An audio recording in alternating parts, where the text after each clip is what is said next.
ఏసంటే ఎవరో తెలుసా, ప్రేమంటే ఎవరో తెలుసా, దేవుడంటే ఎవరో తెలుసా, త్యాగమంటే ఎవరో తెలుసా.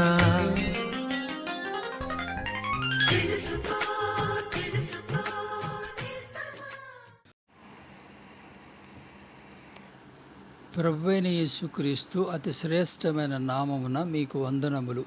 పవిత్రమైన బైబిలు గ్రంథమందలి యోహాను సువార్త 16వ అధ్యాయము 27వ వచనములో ప్రభు ఈ మాటలు చెప్పాను.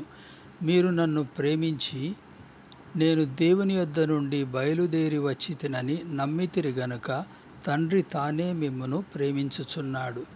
ప్రభువైన యేసుక్రీస్తు తన యందు విశ్వాసముంచిన వారితో, అనగా ఆయనను ప్రభువుగాను రక్షకునిగాను విశ్వసించిన వారితో మాట్లాడుచున్నాడు.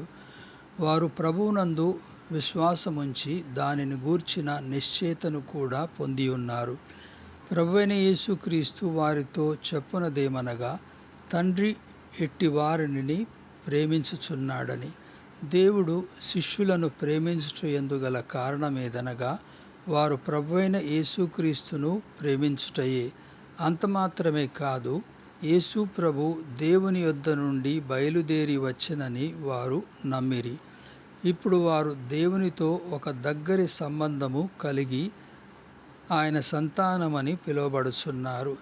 ఈ రీతిగా వారు దేవునికి సమీపస్థులై ధైర్యముగాను ఓపికతోనూ ఆయన యొద్దకు వెళ్ళగలుగుచున్నారు.